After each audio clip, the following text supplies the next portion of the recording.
Hello everyone, welcome to the post-mortem for the game that's just finished between Manchester United and Chelsea. We have won a game 2-1 with a pretty convincing performance. A lot of positives to talk about for once, which is nice, I suppose, Sam. What stood out for you straight off the bat? Who stood out for you, let's say? There's obvious people we can talk about, but yeah, what was refreshing about that game for you personally? A sense of control, a sense of purpose going forward, scoring goals and keeping a lead for once in our bloody games, because normally we can't keep hold of our lead to save our lives. Garnacho looked really bright. I thought Garnacho had a really good game. Anthony looked better. I still have issues with Anthony. I still don't think he's the right guy, but he was better. I thought Amrabat probably had his best game for us. So yeah, there was quite a few positives. Every player really won it in that sense. Like, every player was on it. In fairness, and I thought, look, the headlines are obviously going to be Scott McTominay because he scored the 2 goals, and which is fantastic. I remember you saying in the chat in the first half, I don't know if you still thought it for the second, that there was still some worries in the midfield getting bypassed at certain points. That is still an issue. I don't want to be Mr. Negative and bring the whole atmosphere down because it was an amazing win, but it's not all kind of smiles and roses, is it? I suppose is what I'm saying. No, like I think McTominay has one big quality, and I think I've said that consistently. I'm like, the guy can score. Like, he will score you goals. Like, that is who he is. But what else does he offer? And if you're a striker and all you're doing is scoring goals but you're not contributing to the team, then you can sort of get away with it because you're like, he's scoring goals. That's what his job is. Like, so you can kind of sort of get away with it. Like, Ruud van Nistelrooy didn't really do much else as a player, but he scored goals, and that's what you want. Yeah, but he's a striker. He's a striker. He's a midfielder. He has to offer more. And like, why? Yes, 2 great goals, 2 important goals, and well needed in the team. I think when you do play him, you're lax to transitions and counters and stuff like that. And I think had Chelsea been a better team or in better form, it probably could have exposed us quite badly.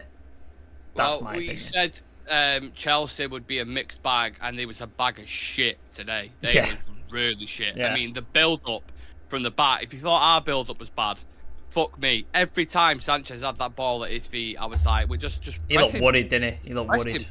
Anytime we went to Thiago Silva, he was usually really calm, composed on the ball. Like, he didn't seem to have a structure to build that. Like, our press strangled him. Yeah. It's nice to see. Like, I don't get why we don't do that every game. It's bizarre. And I think if a team performs how it did today, which I thought all of them was really, really good. Maybe bar Højlund, but you know, again, it's kind of service question.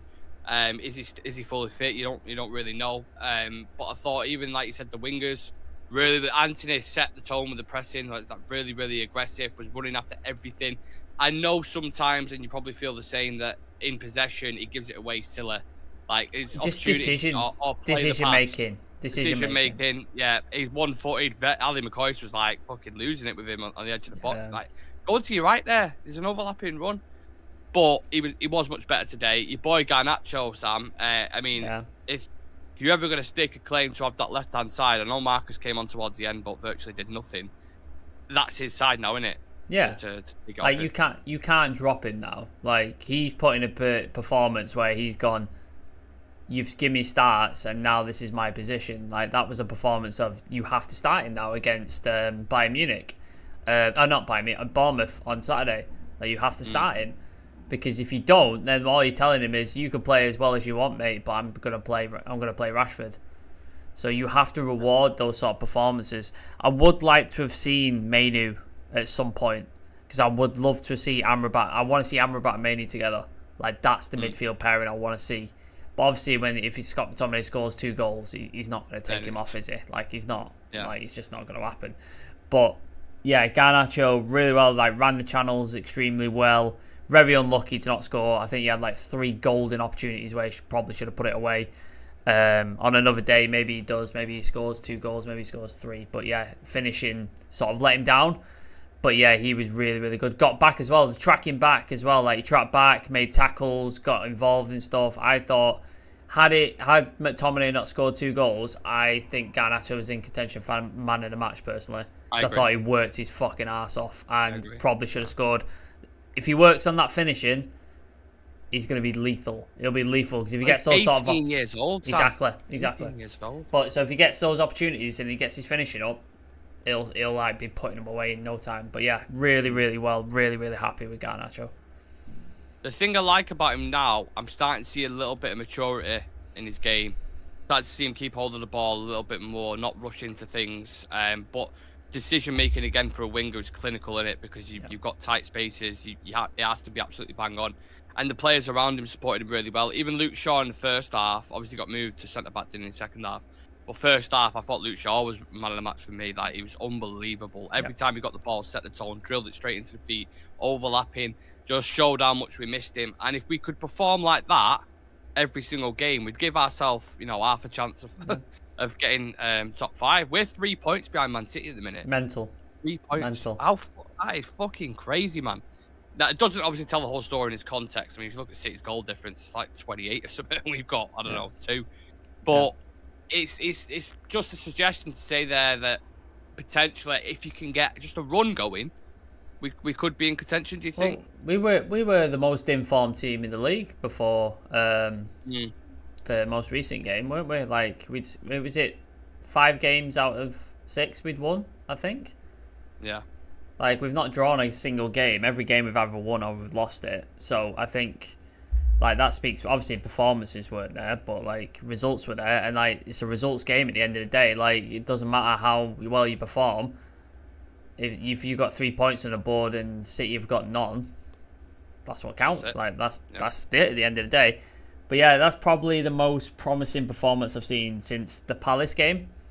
Like, the Palace Cup game is like, wow, I was like, okay, I see what he's doing, and then that's probably it. And then maybe most of Galatasaray, but just defensively at Galatasaray, we looked all over the place because we conceded 3 goals. Mostly down to Onana, but it is what it is. Sorry. Go on. No, ask the question. No, I was going to say there's some suggestions out there that Erik ten Hag has trimmed the workload in terms of what he's asking in training. Do you think the performance tonight replicated that in terms of the pressing and the work rate getting back? They seemed a bit more energised, didn't they? They seemed to be running more, seemed to be going. Sure. Garnacho especially, he ran his arse off. Anthony as well, but I think he does that anyway. Lindelof did look a bit ropey, I must say.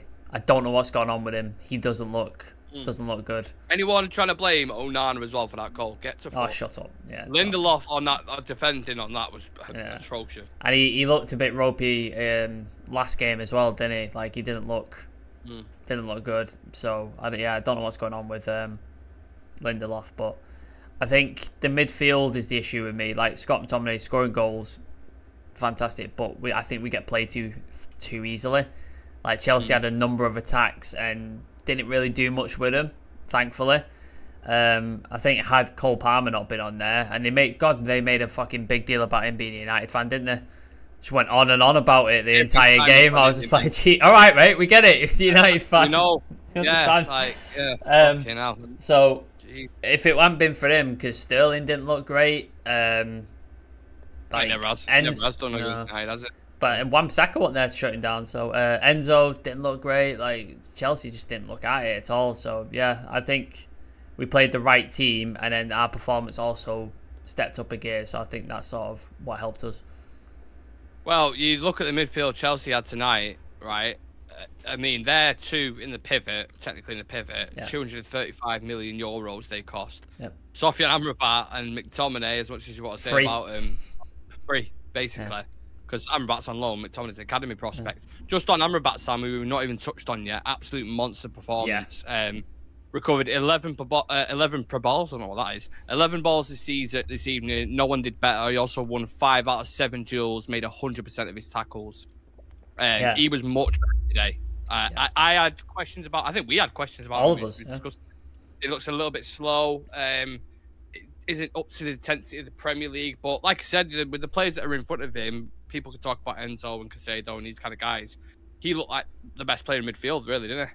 Yeah, no, he's really good. Like, his recoveries, breaking up play, everything that I wanted from him when we were looking at him and when he came in, he delivered today. And I thought, finally, I've got to see the player that I saw in the World Cup and I saw bits and pieces for Fiorentina.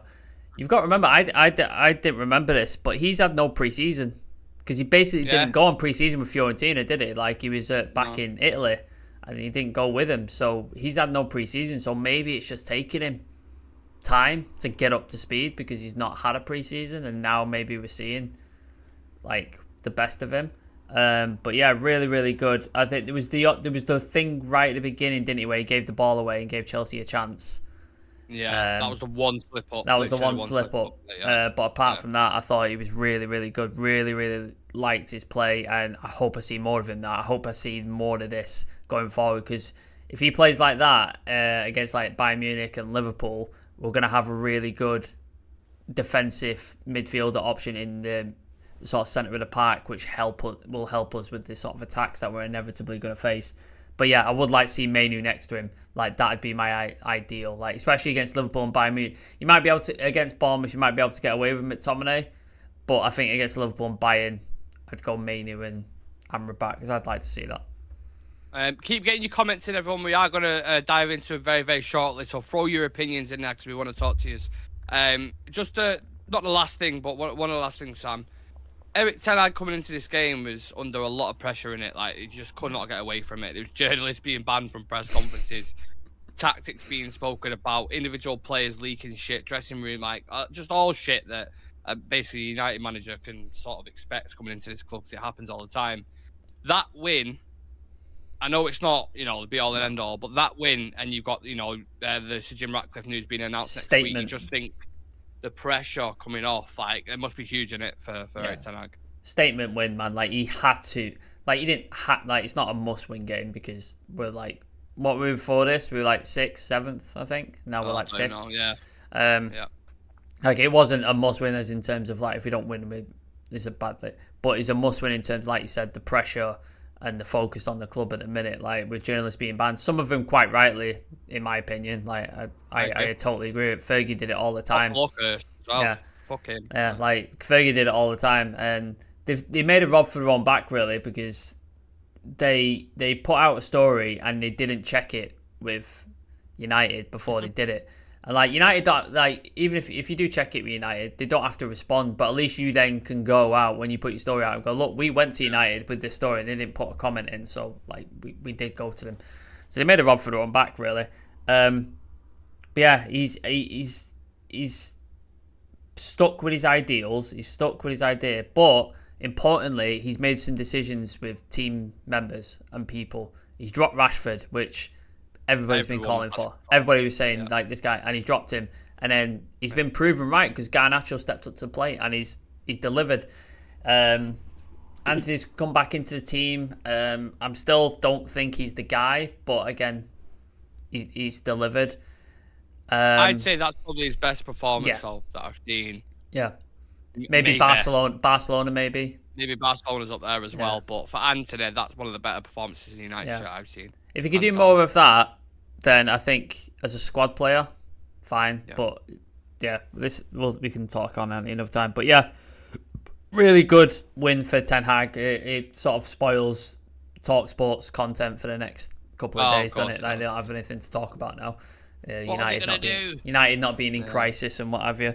But yeah, really, really happy for Ten Hag because I back the manager all the way, especially with these bunch of fucking players who are just being, whoever they are, like leaking shit and complaining, then can get to fuck. That's not a team that isn't playing for the manager. No. I don't care what anyone says. Like, you look at the commitment, you look at the work rate, the effort, togetherness that they show. I hate using them words because it sounds like they're going to Solskjaer. But that is not a team that is against the manager. Maybe there's a few individuals, a few bad eggs. I love the 50% one, where it was like 50% of the team against it. It's like, what do you do? Take a straw poll? Like, do you go in and just like take it off? Like, weird, isn't it? It's bizarre. We've got 40 people currently in the chat. Please do subscribe to Real Reds Talk if you're new to the channel, and welcome to everyone as well. We're going to read some comments out right now, so if you want your opinion read out, get it in there, and we'll discuss. Right, let's see what everyone's saying. The usuals in the chat. We've got Tim99, Simon Davis, Moondog, all the man them are in the chat. Evening, dudes. I didn't watch the contest as I was witnessing City get dry bummed off Villa. I know, crazy result. 1-0. Villa's home record.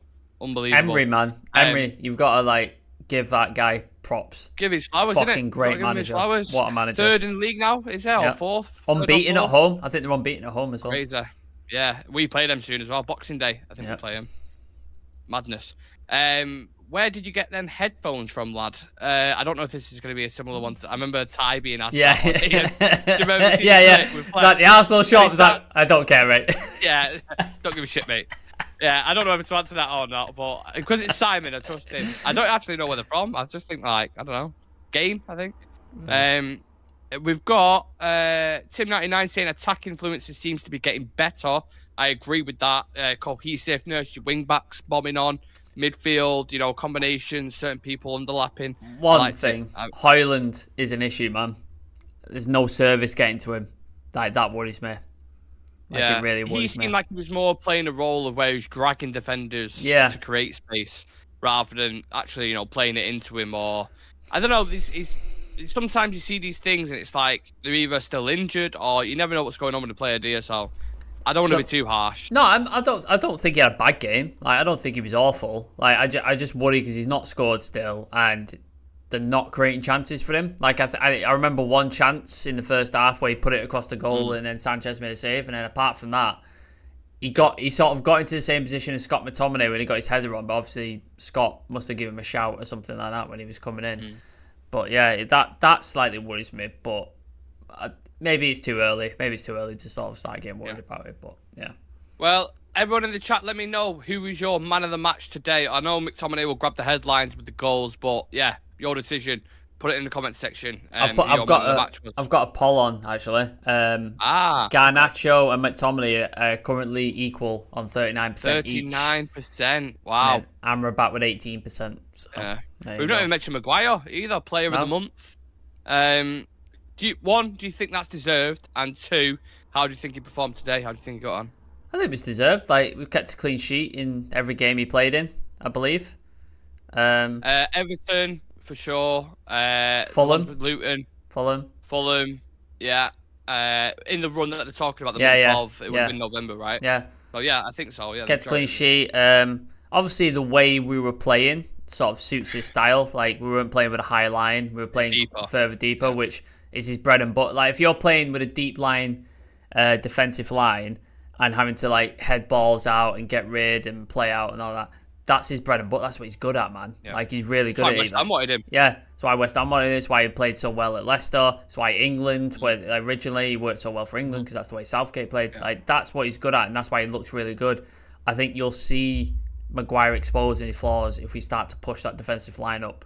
If you start to do that, then that's when he gets exposed. But fully deserved. Has played well, clean sheets, done well, and that is kind of almost like a lesson for people say Martial or Sancho. This guy has been attacked from pillar to post, criticised repeatedly, week in, week out. Personal attacks on him. Not personal attacks, not from us, but from other people.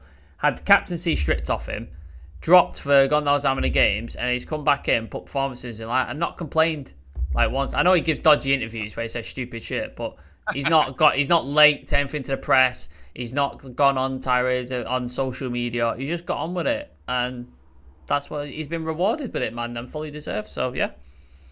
Yeah. The pros and cons will be out tomorrow at some point. I'm not sure what time yet, but make sure you tune in for that tomorrow, probably around 4 or 5 o'clock, I'd say. So discussing the game in depth. Once you have kind of 12 hours to sit on it, have a bit of a look back on it with a clearer head rather than being reactionary. We're not being reactionary at the moment, but you take my point. I can't say that name. Nalandi Mangala says, thank Scott McTominay for all the needed 2 goals. However, he was always leaving his defensive duties to Sofran Amrabat alone, and I think that's what Sam was touching on. It's a good job. Amrabat was having a good game, though, because if he wasn't, yeah, he was fantastic. I think each player had a moment. Maguire had a moment where you're like, oh, Jesus, what are you doing there? Slips a little bit. Amrabat gives it away. But when you're playing kind of risky, a little bit of a risky game when you're committing bodies forward, sometimes you will get that. But Chelsea equally today were fucking terrible. Dog shit. Terrible.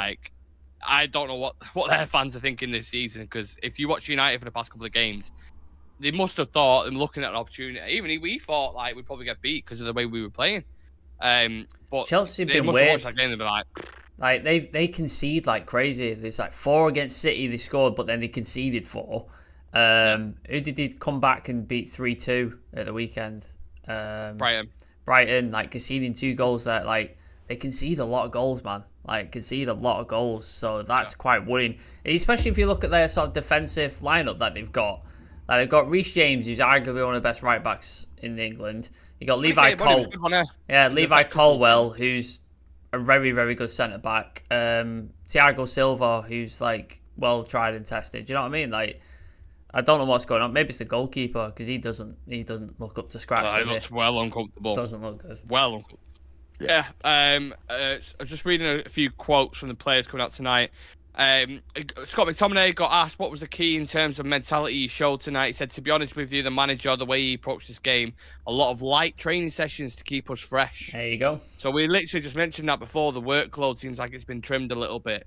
So I think that quote's very interesting and very telling as well. So maybe he has identified an issue. Thought, you know what? Let's see what results we get, and that's what a good manager does. He changes. Tadag's been speaking as well. Says when you win, you can enjoy for 24 hours, but when you lose, also you should only mourn for 24 hours. Yeah. So a lot of nice quotes coming out after. Amrabat as well. We played very well. Attractive football, attacking football, lots of pressing. This is the way we want to play. That's from Amrabat. So there you go. Yeah, made 11 ball recoveries, more than any other player. 100% of his tackles completed. There you go. Really good. On Ten Hag, he also said he's one of the best in the world. He's a fantastic coach, and we're all behind him. That's nice to hear as well, man. Who's that from? Amrabat. Yeah. So that's good to hear. Well, he did bring him in, to be fair, and he's kept faith by starting him today. Poch has been speaking as well. He said United deserved the victory. They had more energy than us. Maybe we were affected because we played Sunday with one less. They deserved the victory, blah, blah, blah. Already read that out. But yeah, fantastic result for Manchester United, all in all.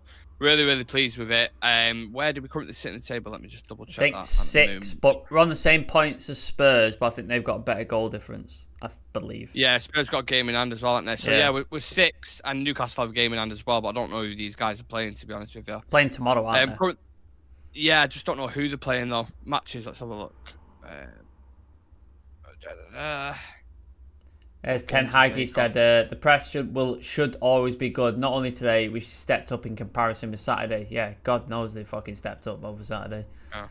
Jesus Christ. So Everton play Newcastle at Goodison Park tomorrow night, which is interesting. Yeah. And then you have Tottenham against West Ham as well. So, you know, potentially a few points could be dropped there. With 3 points behind City, like you said, level on points with Tottenham. But yeah, Villa beating them today was just utter madness, wasn't it? I think this Premier League is going to be super fucking competitive. It's weird, isn't it? It's fucking weird, this league. It's strange. Arsenal almost drew with Luton yesterday. Is it yesterday? Yeah, yesterday. And scored a last minute winner. Yeah, right. They could have dropped points there, and then City have dropped points today, and Villa were in 3rd. So yeah, there's all sorts of mentalness going on in the league at the minute. Well, we've got NT in the chat, and I think this is a nice way to end it. It brings us down to earth a little bit, because it's always nice to get a bit reactionary and happy about a result when we've won. I mean, we need to be happy because we've had fucking shite. Yeah, definitely. He said we shouldn't get too excited. Let's see if we can put this level of effort in for 5 or 6 games on the spin. Yeah. Insane, we're 3 points behind City despite the goal difference. Crazy. Yeah, like I mentioned the goal difference before, but that's what I mean. It's points on the table. Doesn't really matter. You have to take advantage, but I do agree. I think that's a very, very sensible comment that, look, it's a nice win over Chelsea, but let's see what we do. You know, if you go lose to Bournemouth on Saturday, it means fuck all, effectively. Pointless. So, and then let's go beat Bournemouth. You got Liverpool as well. Liverpool as well, so... Bayern Munich, Liverpool at Anfield. So, let's build that winning momentum. Then if they go beat Liverpool or get a draw at Anfield and get a decent result against Bayern Munich, then you can start really saying, right, now we're starting to kick on. Now we're starting to get a little bit of momentum. But this is a starting point. Let's see what happens next. A win's a win. Positive performance. Players had really good performances. Like, there's some really good things there. Definitely issues. Definitely need to keep some consistency and stuff like that and keep your feet on the ground. But I think there's definitely some things to be happy about. And for God's sake, I need to be happy about United right now because everything else is just fucking shit around the club at the minute. So, yeah it's good to see. One last quote, and then I'm going to ask you just final man of the match of people in the chat. Multiple media outlets said 50% of the dressing room lost faith in you. How did that affect you? That's what he said to Ten. He said, it didn't, because I know the truth, and you have seen the truth tonight. Yeah. So who made the choice to not let the media in the press conference? And he said and then I've not seen the rest of it, so I don't know what he said there. Bit of a cliffhanger, but look, he's right. He's right. The team definitely played for him today, and we both said that at the start. Who was your man of the match, Sam? Final decision. Mine personally, Garnacho. But in the chat, there's 35 votes. McTominay has won by 43% compared to Garnacho of 40%. So there you go. Yeah. Well, he scored a brace, which ultimately won us the game, so I can't be mad at that. Garnacho, for me personally, was my man of the match. That left side is now his. And what an exciting youngster we've got, 18 years old, and he's got the world at his feet. So super excited. And the next game comes quick. We've got Bournemouth on Saturday, which we'll have the preview for probably tomorrow or Friday. I'm not even entirely sure at this point. Pros and cons will be dropping tomorrow as well. You've got loads of shit up and coming. So as always, stay locked, stay tuned in, turn on the notification bell if you can, please. Subscribe to Real Reds Talk, and me and Sam will see you guys in the next one. Cheers for tuning in.